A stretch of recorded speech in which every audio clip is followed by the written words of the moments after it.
Price the Lord. Hallelujah. ಯೇಸುವೇ ಸ್ತೋತ್ರ, ಯೇಸುವೇ ವಂದನೆ, ಯೇಸುವೇ ಆರಾಧನೆ, ಯೇಸುವೇ ಮಹಿಮೆ. Hallelujah, hallelujah, hallelujah, hallelujah, hallelujah, hallelujah, hallelujah. ಪ್ರಿಯರೇ, ಕೀರ್ತನೆಗಾರನೇ ಹೇಳುತ್ತಾನೆ, ಕೀರ್ತನೆ 66ನೇ ಅಧ್ಯಾಯ ವಾಕ್ಯ 1. ಕೀರ್ತನೆ 66ನೇ ಅಧ್ಯಾಯ ವಾಕ್ಯ 1 ಓದೋಣ. ಜಗವೆಲ್ಲ ಮಾಡಲಿ, ಜಗವೆಲ್ಲ ಮಾಡಲಿ, ಜಯಕಾರ ದೇವನಿಗೆ, ಜಯಕಾರ ದೇವನಿಗೆ ಹಾಡಲಿ, ಹಾಡಲಿ, ಆತನ ಶ್ರೀನಾಮ ಮಹಿಮೆಯನ್ನು. Praise the Lord. Hallelujah, hallelujah, hallelujah. ಈ ಲೋಕದಲ್ಲಿ ದೇವರು ಅವರ ರೂಪದಲ್ಲಿ ಸೃಷ್ಟಿ ಮಾಡಿದಂತಹ ಮನುಷ್ಯರಾದಂತ ನಾವೆಲ್ಲರೂ ನಾವು ಏನು ಮಾಡ್ಬೇಕಂತ ಹೇಳಿದ್ರೆ ದೇವರನ್ನು ಹೊಗಳಬೇಕು, ಮಹಿಮೆ ಪಡಿಸಬೇಕು. Praise the Lord. Hallelujah, hallelujah. ಅವರು ಸ್ತುತಿಗೆ ಯೋಗ್ಯರಾಗಿರುವಂತ ದೇವರಾಗಿದ್ದಾರೆ. ಹಲ್ಲೆಲೂಯಾ. ಅವರು ಸ್ತುತಿಯ ಸಿಂಹಾಸನದಲ್ಲಿ ಕುಳಿತುಕೊಂಡಿರುವಂತ ದೇವರಾಗಿದ್ದಾರೆ. ಹಲ್ಲೆಲೂಯಾ. ಹಾಗಾದ್ರೆ ಒಂದು ನಿಮಿಷ ಕಣ್ಣುಗಳನ್ನು ಮುಚ್ಚಿಕೊಳ್ಳೋಣ. ಈಗ ನನಗಾಗಿ ನಿಮಗಾಗಿ ಜೀವ ಕೊಟ್ಟಂತ ದೇವರು ಆ ಯೇಸು ಪ್ರಭುವಾಗಿದ್ದಾರೆ. ಯೇಸುವೆ, ನಾನು ನಿಮ್ಮನ್ನು ಪ್ರೀತಿಸುತ್ತೇನೆ. ಯೇಸುವೆ, ನಾನು ನಿಮ್ಮನ್ನು ವಂದಿಸುತ್ತೇನೆ. ಯೇಸುವೆ, ನಾನು ನಿಮ್ಮನ್ನು ಆರಾಧಿಸುತ್ತೇನೆ ಎಂಬುದಾಗಿ 2 ಕೈಗಳನ್ನು ಮೇಲಕ್ಕೆತ್ತಿ ಸ್ವರವೆತ್ತಿ ದೇವರನ್ನು ಸ್ತುತಿಸೋಣ. ನಮ್ಮನ್ನೇ ದೇವರ ಕರಗಳಲ್ಲಿ ಒಪ್ಪಿಸಿಕೊಳ್ಳುತ್ತಾ ಸ್ತುತಿಸೋಣ. Hallelujah, hallelujah, hallelujah, hallelujah, hallelujah, hallelujah, hallelujah, hallelujah, hallelujah, hallelujah, hallelujah, hallelujah, hallelujah.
ಪ್ರಯೋಜನಗಳಿಗೆ ಭೂಮಿಯ ಮೇಲೆ ಮಾನವರ ರಕ್ಷಣೆಗೆ ನಿಮ್ಮೊಬ್ಬರೇ ಸ್ವಾಮಿ. ನಾವು ನಿಮ್ಮನ್ನು ಪೂರ್ಣ ಮನಸ್ಸಿನಿಂದ, ಪೂರ್ಣ ಆತ್ಮದಿಂದ, ಪೂರ್ಣ ಶಕ್ತಿಯಿಂದ ಆರಾಧನೆ ಮಾಡ್ತೇವೆ ಸ್ವಾಮಿ. ಆರಾಧಿಸೋಣ, ಮಹಿಮೆಪಡಿಸೋಣ ದೇವಾದಿ ದೇವರಿಗೆ.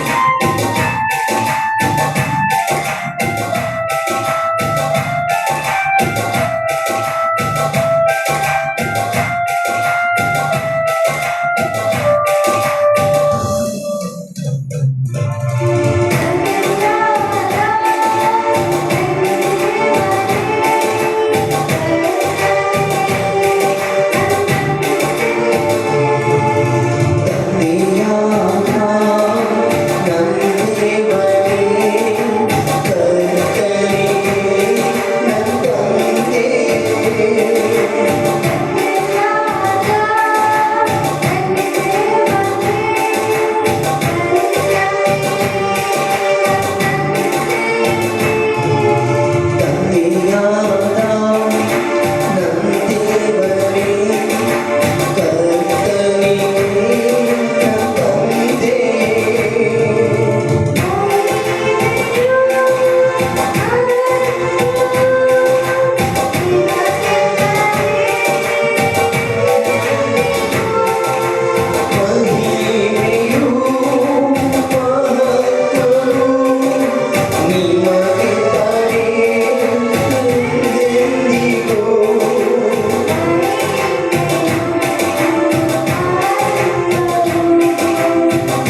ಯೇಸುವೆ, ನನ್ನ ಹೃದಯಕ್ಕೆ ಬರಲಿ.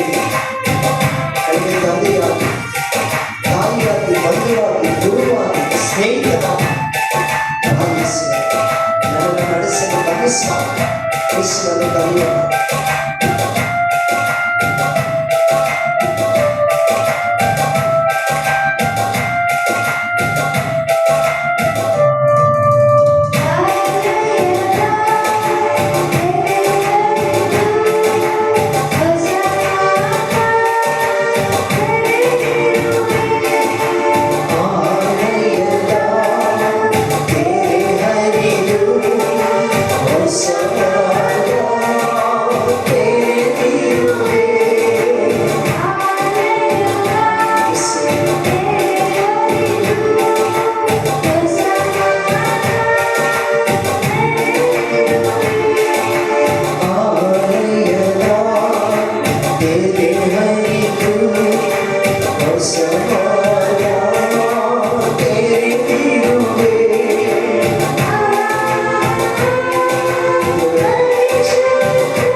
Hallelujah, hallelujah. ನನಗಾಗಿ, ನಿಮಗಾಗಿ, ಈ ಲೋಕದ ಎಲ್ಲ ಜನಗಳಿಗಾಗಿ ಯೇಸು ಶಿಲುಬೆಯ ಮೇಲೆ ತಮ್ಮ ಪ್ರಾಣವನ್ನೇ ನೀಗಿ ಅವರ ಪ್ರೀತಿಯನ್ನು ನನಗೆ, ನಿಮಗೆ, ನಮ್ಮ ಎಲ್ಲರಿಗೂ ಕೊಟ್ಟರು. Praise the Lord. ಹಾಲೆಲೂಯ. ಆ ದೇವರಿಗೆ ಚಪ್ಪಾಳೆ ತಟ್ಟುತ್ತಾ ಸ್ತೋತ್ರ ಮಾಡಿ. Praise the Lord. Hallelujah.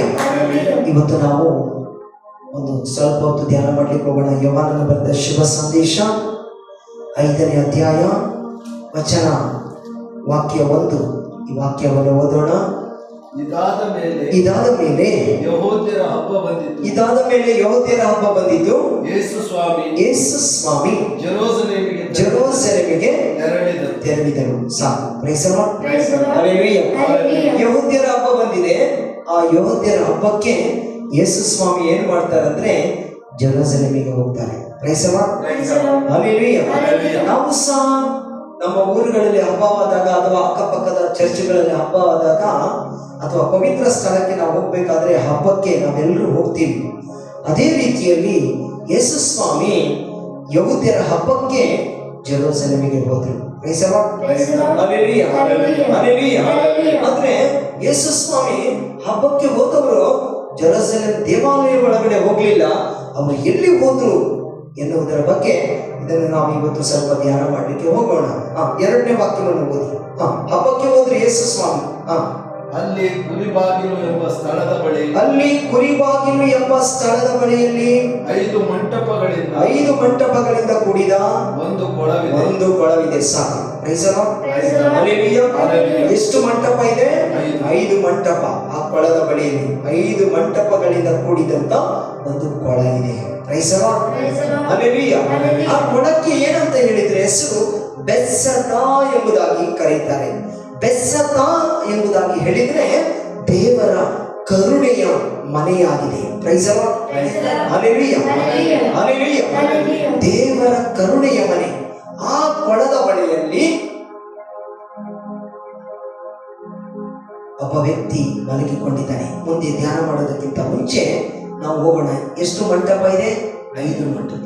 Price the lord. Praise the Lord. Hallelujah. Hallelujah. ಹಾಗಾದ್ರೆ ಕೆಲವರು ಹೇಳ್ತಾರೆ ಈ 5 ಸಂಖ್ಯೆ ಚೆನ್ನಾಗಿಲ್ಲ, ಈ 5 ನಂಬರ್ ಸರಿ ಇಲ್ಲ, 3 ಸರಿ ಇಲ್ಲ, 7 ಸರಿ ಇಲ್ಲ ಅಂತಾರೆ.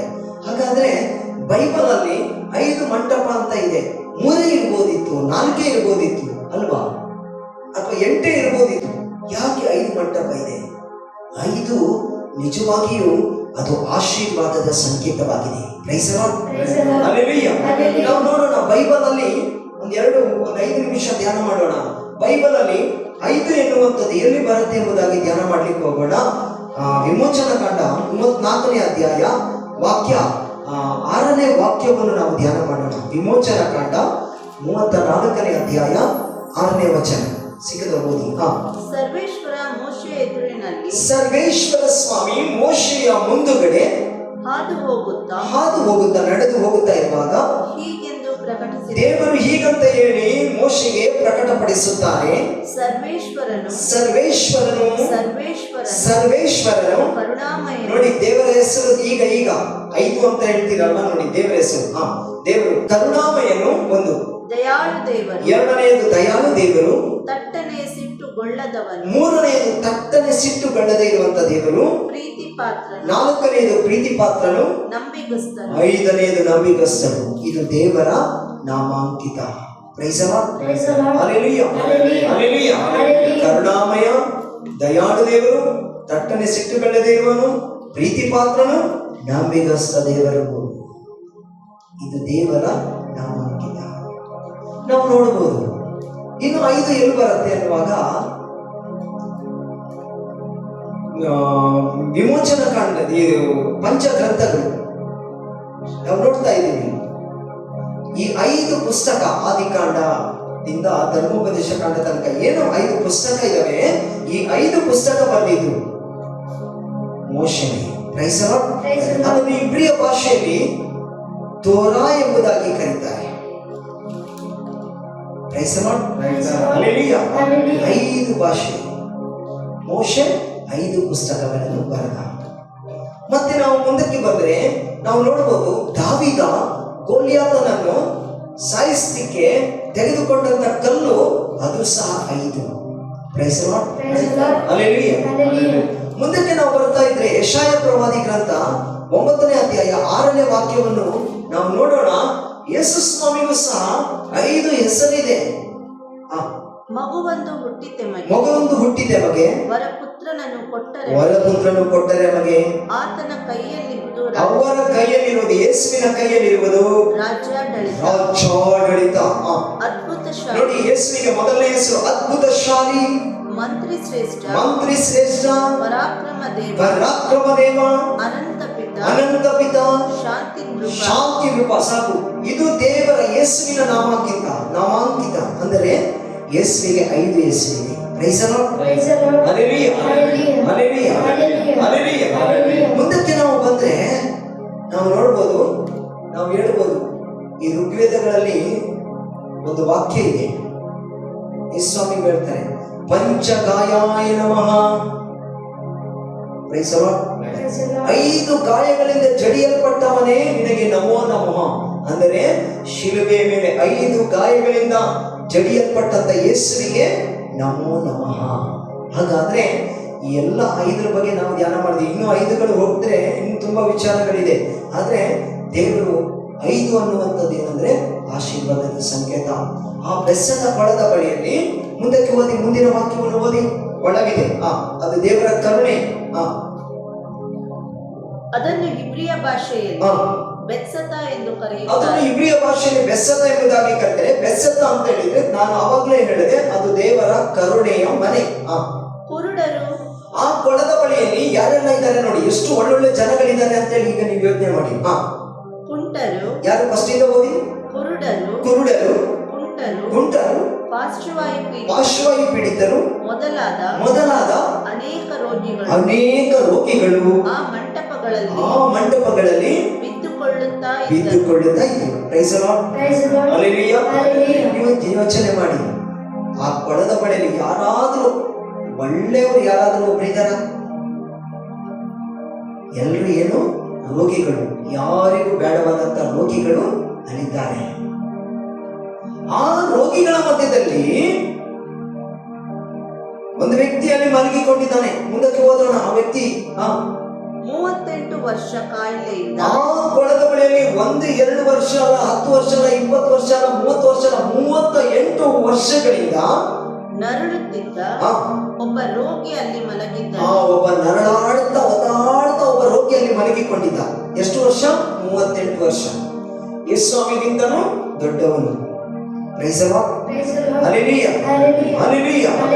ಯೇಸು ಸ್ವಾಮಿ ಮುಂದಕ್ಕೆ ಓದಿ ಏನು ಹೇಳ್ತಾರೆ? ಯೇಸು ಅವನನ್ನು ನೋಡಿ ಹೇಳ್ತಾರೆ, ದೀರ್ಘಕಾಲದಿಂದ ಎಷ್ಟೋ ವರ್ಷದಿಂದ ಅವನು ಹಾಗೆ ಬಿದ್ದುಕೊಂಡಿರುವುದನ್ನು ತಿಳಿದು ನೀನು ಹಾಗೆ ಬಿದ್ದು ನೀನು ರೋಗಿಯಾಗಿ ಮಲಗಿರುವುದನ್ನು ನೋಡಿ ನಿನಗೆ ಗುಣ ಹೊಂದಲು ಮನಸ್ಸಿದೆಯೇ? ಪ್ರೈಸ್ ದಿ ಲಾರ್ಡ್ ಎಂದು ಯೇಸು ಕೇಳ್ತಾರೆ. ನಿನಗೆ ಗುಣ ಹೊಂದಲು ಮನಸ್ಸಿದೆಯಾ? ಯೋಚನೆ ಮಾಡಿ. ಯೇಸು ಸ್ವಾಮಿ ಯಾವ ಹಬ್ಬಕ್ಕೆ ಹೋದ್ರು? ಯಹೂದ್ಯರ ಹಬ್ಬಕ್ಕೆ ಹೋಗ್ತಾ ಇದ್ದಾರೆ. ನಾವು ಹಬ್ಬಕ್ಕೆ ಹೋದ್ರೆ ಜಾತ್ರೆಗಳಿಗೆ ಹೋಗ್ತೀವಿ, ದೇವಾಲಯಕ್ಕೆ ಹೋಗೋದು ಆಮೇಲೆ ಬಿಡಿ, ತಿರುಗಾಡಿ ಬರ್ತೀವಿ, ಎಲ್ಲ ಆಟ ಆಡಿ ಬರ್ತೀವಿ. ಆದ್ರೆ ಯೇಸು ಸ್ವಾಮಿ ದೇವಾಲಯಕ್ಕೆ ಹೋಗ್ಲಿಲ್ಲ. ಹಬ್ಬಕ್ಕೆ ಹೋದವರು ಕುರುಡರು, ಕುಂಟರು, ಪಾರ್ಶ್ವವಾಯು ರೋಗಿಗಳು ಮಲಗಿರುವಂತಹ ಆ ಬೆಸ್ಸದ ಕೊಳದ ಬಳಿಯಲ್ಲಿ ಹೋದ್ರು. Praise the Lord. Hallelujah. Yesu ಬರುತ್ತಿರುವಾಗ 38 ವರ್ಷಗಳಿಂದ ರೋಗದಿಂದ ಬಳಲುತ್ತಿದ್ದಂತ ಈ ವ್ಯಕ್ತಿ ಹಾಸಿಗೆ ಮೇಲೆ ಮಲಗಿದ್ದವನು ಆತನು ನೋಡ್ತಾ ಇದ್ದಾನೆ. ಈ ಕೊಳದ ಬಳಿಯಲ್ಲಿ ಇವತ್ತಿನ ತನಕ ಆರೋಗ್ಯವಿದ್ದವರು, ಚೆನ್ನಾಗಿದ್ದವರು, ಕೈಕಾಲಿದ್ದವರು ಎಲ್ಲರೂ ಯಾರು ಸಹ ಇಲ್ಲಿ ಒಂದು ದಿನ ಬರಲಿಲ್ಲ. ಯಾರೋ ಒಂದು ವ್ಯಕ್ತಿ ಇಲ್ಲಿ ನಡ್ಕೊಂಡು ಬರ್ತಿದಾರಲ್ವಾ, ಆ ಮಲಗಿರುವಂತ ವ್ಯಕ್ತಿ ಅವರನ್ನು ನೋಡಿದ. ಅವರ ಮುಖ ಸೂರ್ಯನ ಹಾಗೆ ಪ್ರಕಾಶಿಸುತ್ತಿತ್ತು. ಅವರು ನೋಡ್ಲಿಕ್ಕೆ ಚೆನ್ನಾಗಿದ್ರು. ಈತನಿಗೆ ಆಶ್ಚರ್ಯವಾಯಿತು, ಇದೇನಿದು, ಇಷ್ಟು ಒಳ್ಳೆ ವ್ಯಕ್ತಿ ಇಲ್ಲಿ ಬರ್ತಿದ್ದಾನಲ್ವಾ, ಇಲ್ಲಿ ಮಲಗಿರುವಂತವರೆಲ್ಲ ರೋಗಿಗಳು ಇಲ್ಲಿ ಬರ್ತಿದ್ದಾನಲ್ವಾ. ಅವನಿಗೆ ಯೇಸುವಿಗೆ ಅವನು ಯಾರಂತ ಗೊತ್ತಿದೆ, ಆದ್ರೆ ಆತನಿಗೆ ಯೇಸು ಯಾರಂತ ಹೇಳಿ ಗೊತ್ತಿಲ್ಲ.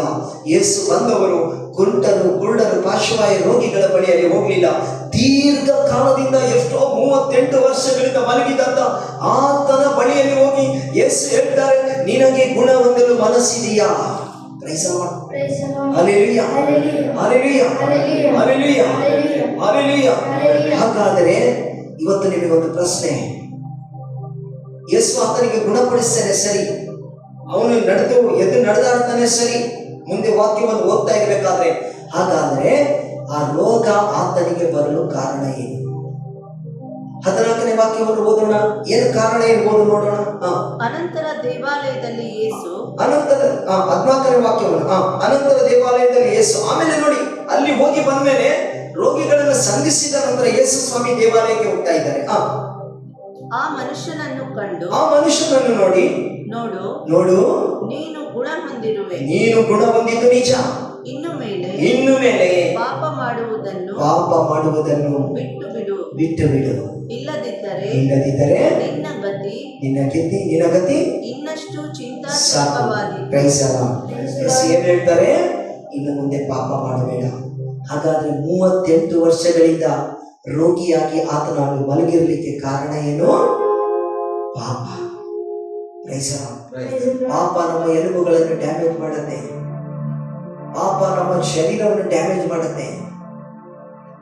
Price the Lord. ಯೇಸು ಸ್ವಾಮಿ ಆತನ ಬಳಿಯಲ್ಲಿ ಹೋಗಿ ಹೇಳಿದ್ರು, ನಿನ್ನ ಹಾಸಿಗೆಯನ್ನು ಎತ್ತಿಕೊಂಡು ನಡೆ ಅಂತ ಹೇಳಿದ್ರು. ಯೇಸು ಹೇಳಿದಂತ ಒಂದೇ ಒಂದು ಮಾತಿಗೆ ಅವನು ಎದ್ದು ನಡೆದಾಡ್ದ. ದೇವಾಲಯದ ಒಳಗಡೆ ಯೇಸುವನ್ನು ಭೇಟಿಯಾದ. ಯೇಸು ಆತನಿಗೆ ಹೇಳಿದ್ರು, ಇನ್ನು ಮುಂದೆ ಪಾಪ ಮಾಡಬೇಡ. Praise the Lord. ಒಂದು ನಿಮಿಷ ಕಣ್ಣುಗಳನ್ನು ಮುಚ್ಚಿಕೊಳ್ಳೋಣ. ನಮ್ಮ ಮನಸ್ಸು, ನಮ್ಮ ಆತ್ಮ, ನಮ್ಮ ಶರೀರ ದೇವರ ಕರಗಳಲ್ಲಿ ಒಪ್ಪಿಸಿಕೊಳ್ಳೋಣ. ಇವತ್ತು ನಾವು ಪ್ರಾರ್ಥನೆ ಮಾಡ್ತಿದ್ದೀವಿ. ಇವತ್ತು ಅನೇಕ ಸಮಸ್ಯೆಗಳಿಗೆ ನಾವು ಬಲಿಯಾಗಿದ್ದೇವೆ, ಶೋಧನೆಗಳಿಗೆ ಬಲಿಯಾಗಿದ್ದೇವೆ. ಎಲ್ಲಿಂದ ನನಗೆ ಬಿಡುಗಡೆ ಸಿಗ್ತಾ ಇಲ್ಲ, ಎಲ್ಲವೂ ನನಗೆ ಬಿಡುಗಡೆ ಸಿಗ್ತಾ ಇಲ್ಲ. ನಿಮ್ಮ ಜೀವಿತವನ್ನು ದೇವರ ಕರಗಳಲ್ಲಿ ಒಪ್ಪಿಸಿಕೊಡಿ. ನನಗಾಗಿ ನಿಮಗಾಗಿ ಜೀವ ಕೊಟ್ಟಂತ ಯೇಸು ಇವ ನಿನ್ನನ್ನು ಬಹಳವಾಗಿ ಪ್ರೀತಿ ಮಾಡ್ತಾರೆ. ಮಕ್ಕಳೇ, ನಿಮ್ಮನ್ನು ಬಹಳವಾಗಿ ಪ್ರೀತಿಸ್ತಾರೆ. ನಿನ್ನ ಹೃದಯವನ್ನು ನೋಡುವಂತ ದೇವರು ಯೇಸು ಆಗಿದ್ದಾರೆ. ನಿನ್ನ ಹೃದಯದ ಕಣ್ಣೀರನ್ನು ನೋಡುವವರು ಯೇಸು ಆಗಿದ್ದಾರೆ. ನಿನ್ನ ಹೃದಯದ ವೇದನೆಯನ್ನು ನೋಡುವವರು ಯೇಸು ಆಗಿದ್ದಾರೆ. ನಿನ್ನ ಹೃದಯದ ಗಾಯಗಳು, ನಿನ್ನ ಎಲ್ಲ ವೇದನೆಗಳನ್ನು ನೋಡುವವರು ಯೇಸು ಆಗಿದ್ದಾರೆ. ಏಕೆಂದರೆ ಸರ್ವರ ಅಂತರಂಗವನ್ನು ಬಲ್ಲವರು ನಮ್ಮ ಯೇಸು ಆಗಿದ್ದಾರೆ. ನಿನ್ನ ಯೇಸು ಈಗ ನಿನ್ನ ಹೃದಯದ ಎಲ್ಲ ಭಾರವನ್ನು ದೇವರಿಗೆ ಒಪ್ಪಿಸಿಕೊಡುತ್ತಾ ನಾವು ಪ್ರಾರ್ಥನೆ ಮಾಡೋಣ. ನಮ್ಮನ್ನು ಬಹಳವಾಗಿ ಪ್ರೀತಿ ಮಾಡುವಂತ ಪ್ರಭು ಯೇಸುವೆ, ನನಗಾಗಿ, ನಿಮಗಾಗಿ, ಈ ಲೋಕಕ್ಕೋಸ್ಕರವಾಗಿ, ಈ ಲೋಕದ ಸರ್ವ ಜನರಿಗೋಸ್ಕರ ಪ್ರಭು ಯೇಸುವೆ ನೀವು ಶಿಲುಬೆಯ ಮೇಲೆ ಪ್ರಾಣ ಕೊಟ್ಟಿರಲ್ಲ ಸ್ವಾಮಿ, ನಿಮಗೆ ಸ್ತೋತ್ರಪ್ಪ. ರಕ್ತಧಾರೆ ಇಲ್ಲದೆ ನಮಗೆ ಪಾಪ ಪರಿಹಾರವಿಲ್ಲ. ನನ್ನ ಪಾಪಗಳಿಗಾಗಿ, ಶಾಪಗಳಿಗಾಗಿ, ದ್ರೋಹಗಳಿಗಾಗಿ, ನಾನು ಮಾಡಿರುವಂತಹ ಪಾಪಗಳಿಗೋಸ್ಕರವಾಗಿ ಯೇಸುವೆ ನೀವು ನನಗಾಗಿ ಮರಣವನ್ನು ಅಪ್ಪಿದಿಲ್ಲ ಸ್ವಾಮಿ. ಎಷ್ಟೊಂದು ನನ್ನ ಮೇಲೆ ಮಮತೆ ಇಟ್ಟಿದ್ದೀರಪ್ಪ. ಸ್ತೋತ್ರಪ್ಪ ದೇವರೇ. ಈ ರಾತ್ರಿಯಲ್ಲಿ ಪ್ರಭು ಯೇಸುವಿನ ರಾತ್ರಿಯಲ್ಲಿ ಪ್ರಾರ್ಥನೆ ಕೇಳುತ್ತಿರುವಂತ ನನ್ನ ಸಹೋದರ ಸಹೋದರಿಗಾಗಿ ಕೈ ಎತ್ತಿ ಪ್ರಾರ್ಥಿಸಿದ್ದೇನೆ ಸ್ವಾಮಿ. ಲೂಕನು ಬರೆದ ಶುಭ ಸಂದೇಶ 10ನೇ ಅಧ್ಯಾಯ ವಾಕ್ಯ 18, 19ರಲ್ಲಿ ನೀವು ಹೇಳಿದ್ದೀರಿ, ಸರ್ಪಗಳನ್ನು, ಜೇನುಗಳನ್ನು ತೊರೆಯುವುದಕ್ಕೂ ಶತ್ರುವಿನ ಸಮಸ್ತ ಶಕ್ತಿಯನ್ನು ಜಯಿಸುವಂತ ಅಧಿಕಾರವನ್ನು ನಾನು ನಿಮಗೆ ಕೊಟ್ಟಿದ್ದೇನೆ. ನನ್ನ ನಾಮದಲ್ಲಿ ರೋಗಗಳನ್ನು, ದೆವ್ವಗಳನ್ನು ಬಿಡಿಸಿರಿ ಎಂದು ವಾಗ್ದಾನ ಮಾಡಿರುವಂತ ಯೇಸುವೆ, ನಿಮ್ಮ ನಾಮದಲ್ಲಿ ಕೈ ಎತ್ತಿ ಪ್ರಾರ್ಥಿಸಿದ್ದೇನೆ ಸ್ವಾಮಿ. ಮೋಶೆ ಕೈ ಎತ್ತಿ ಪ್ರಾರ್ಥನೆ ಮಾಡುವಾಗ ಇಸ್ರಾಯೇಲರಿಗೆ ಜಯವನ್ನು ಕೊಟ್ಟಂತ ದೇವರೇ, ಇಗೋ ಪೌಲ ಮತ್ತು ಸೀಲರು ಸೆರೆಮನೆಯಲ್ಲಿ ಸ್ತುತಿ ಮಾಡುತ್ತಿರುವಾಗ ಬಂಧನಗಳನ್ನು ಮುರಿದು ಹಾಕಿದಂತ ದೇವರೇ, ಈಗ ನಿಮ್ಮ ನಾಮದಲ್ಲಿ ಸ್ತುತಿಸ್ತೇವೆ. ನಜರೇತಿನ ಯೇಸುವಿನ ನಾಮದ ವಾಕ್ಯದ ರಕ್ತದಿಂದ ಈ ರಾತ್ರಿಯಲ್ಲಿ ದೇವರ ವಾಕ್ಯವನ್ನು ಕೇಳುತ್ತಿರುವಂತ, ದೇವರ ಗೀತೆಯನ್ನು ಕೇಳುತ್ತಿರುವಂತ ಒಂದೊಂದು ಮಕ್ಕಳನ್ನು ಮುಟ್ಟಿಸುವ. ಇವರ ತಲೆಯಿಂದ ಪಾದದವರೆಗೆ ಎಲ್ಲಾ ರೋಗಗಳು, ರೋಗದ ಕಟ್ಟುಗಳು, ಬಾಧೆಗಳು, ಪೀಡೆಗಳು, ದುರಾತ್ಮದ ಶಕ್ತಿಗಳು, ಅಂಧಕಾರದ ಶಕ್ತಿಗಳು, ಮಾಟಮಂತ್ರದ ಶಕ್ತಿಗಳು, ವಿಷ ಜಂತುಗಳು, ಆಪತ್ತು ಪೀಡೆಗಳು, ಮಾನಸಿಕವಾಗಿ, ಶಾರೀರಿಕವಾಗಿ ಮಕ್ಕಳನ್ನು ಕಾಡುವಂತ ಎಲ್ಲ ರೀತಿಯ ಸೈತಾನ ಶಕ್ತಿಗಳನ್ನು ನಜರೇತಿನ ಯೇಸು ನಾಮ ವಾಕ್ಯ ರಕ್ತದಲ್ಲಿ ಸುತ್ತು ಲಯ ಮಾಡುತ್ತಿದ್ದೇನೆ. ನಜರೇತಿನ ಯೇಸು ನಾಮದಲ್ಲಿ ಅದ್ಭುತ ಕಾರ್ಯಗಳು ನಡೆಯಲಿ. ನಜರೇತಿನ ಯೇಸು ನಾಮದಲ್ಲಿ ಸೂಚಕ ಕಾರ್ಯಗಳು ನಡೆಯಲಿ. ಹೆದರಬೇಡ, ನಾನಿದ್ದೇನೆ ನಿನ್ನೊಂದಿಗೆ.